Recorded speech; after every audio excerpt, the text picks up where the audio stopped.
Hello and welcome back. I'm Lygo and this is My Life in Football Manager episode 34, and today we're going to be facing the club I managed in FM20, Brentford, who are currently sat second in the championship. But before we get into that, if you enjoyed the video, leave a thumbs up down below, subscribe to the channel for more Football Manager content on Mondays, Wednesdays and Fridays. And since the last episode, as you can see, we've played another 12 games after that disappointing defeat to Crewe, and there have been a few updates. First, we'll start off with the transfers, so we'll go into the transfer history. And there was one big money signing, and that is Jack Brook, that's coming from Ipswich for about 20 million, I think it was. Yeah, 22 million, including add-ons. And he's the star centre-back I was looking for. 4-star current ability, 5-star potential. As you can see, he's 20 years old, and he's currently very well developed, and he's continually on the rise as well. Played 11 games so far, averaging just under a 7 rating. If we come to his reports, he's currently operating at championship level with potential to be Premier Division central defender in the future. He's brave, he's solid, good in the air, handles himself professionally, so he's exactly what I was looking for. Yes, I might have paid a bit more for him than I wanted, but he's the player that we wanted, and it was a deadline day signing, so it was always going to be a little bit more costly. And then the only other players going out were loan players, so we won't go into that too much. And if we go into the squad, one big miss that we've had since then was Jero Hanlon, and he picked up a hip injury, which is a little bit worrying because it was caused by wear and tear. A major hip injury, had to go see the specialist for 2 months, so he's only played a couple of games. And with that, we've had to play Jovan Malcolm up front or Odin Bailey, but as you can see, he's picked up an injury as well, which at the start of this season, we have been hit by a fair few injuries. But that said, we have been doing well, so it's a bit of a strange one, because even with all that, if we come to the competitions and the championship, we're currently sat 10th place, 19 points after 13 games, 5 wins, 4 draws. I think that's very good considering we were expected to be in a relegation fight and we were missing our main striker. So if we can end up somewhere around there or even mid-table come the end of the season, I'd be very happy with that. But let's move on to today's game. And this is the team that we're going with today. We've got Yonk in goal, a back four of Morgan, Umar, McGuinness and Lawrence, Anderson and Perry in the midfield, Pert, Harris, Spence and Osborne are the attacking midfielders, with Malcolm leading the line. And fit again, Jero Hanlon, or he's just about fit again, he can play 45 minutes of action. We'll ease him back in. He's going to be down on the bench today, as is new boy Jack Brook, who his form's starting to dip a little bit slightly, so revert back to Umar and McGuinness today. Let's go into the dressing room, where we can hopefully spur our boys on, get a positive result. We are at home, and we will outstretch the arms, carry on where you finished off last time. And Brentford second in the championship, strong team, so it'd be interesting to see how we get on today. If we can hold them to a draw, I'd be delighted. If we can get 3 points, it'd be over the moon. So 10 minutes in, first highlight is coming. We've got Lawrence with the throw-in, gives it to Spence. Back to Anderson. Looking forward, Malcolm, Spence. And we're knocking the ball around nicely. We've managed to work it to Osborne, drives into the area, needs to get a cross in. Loose ball comes to Lawrence, but we work it back to Anderson and we end up slowing the attack down a bit. But we've got Morgan on the left-hand side on the overlap here. Osborne with a header just wide.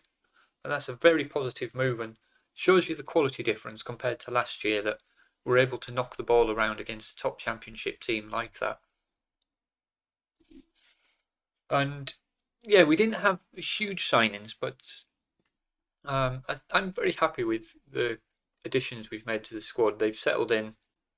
We've still got a couple to really make their mark, people like Jero Hanlon, and I do think the quality is getting there. It's given us a nice base to work with, that it's one that we can push on with next year. Just before we get to half-time, unfortunately Taylor Perry's now picked up an injury, so we'll make a straight stop. Ollie Ewing can come on, play that box-to-box midfielder role. And apart from the injury to Perry, that's a positive first half. As you can see, not really much going on, but we do have the edge ever so slightly against Brentford. So we'll pump our fists and I think give the fans something to cheer. Just really keep the motivation up. We start with Yonk with a goal kick, looking for Osborne. Osborne does well to win the header and knocks it down to Spence. Back to Lawrence, Anderson. Now working this forward again, and this is where we hit the problem. Malcolm, I think, doesn't have the quality, but we work it in ever so well there. And Miles Peart-Harris, and what a goal that is. I thought he was offside, and I'm sure you've seen this in other Football Manager creator videos and yourselves in your own saves, but it's nice to have the graphic back telling you who got the assist as well. Spence with an amazing ball through, and Peart-Harris, we struggled to get the best of him, but does well that time to sneak in round the back, tuck it away for our first goal of the day, and sets us up nicely going into this second half. Brentford now got to come out and chase the game, and an hour on the clock will make our second substitution. And I think we'll actually make both substitutions here. Jota O'Hanlon can come on up front, and Mackenzie Osborne is doing okay but nervous, so we'll just take him off, bring Chris Shotton on, who I don't know if I've shown him in videos, but 17-year-old, very similar to Osborne, a right winger, has come through the Sunderland academy, was out on loan at Woking last year, but has really improved over the summer and the back end of last season. He's played 6 games, this is going to be his 7th game including substitute appearances. Played 2 in the Carabao Cup, and he's doing well. So it's nice to see the young players coming into the team and doing well as well. So we'll bring them 2 on, confirm that, and really just give them a run out. Hopefully they can go on and do something and prove themselves. We've got half an hour to hold on to this lead now. And Brentford have not really shown much attacking threat, so fairly confident that we can hold this out. Morgan clears over in the direction of Shotton. He can't get to the ball first, but he does pick up the ball there. Little exchange with Lawrence. Frees Spence, looking for O'Hanlon over the top, and is he going to get there? No, he can't quite get him behind. Maybe just a little bit sluggish and not quite match sharp yet.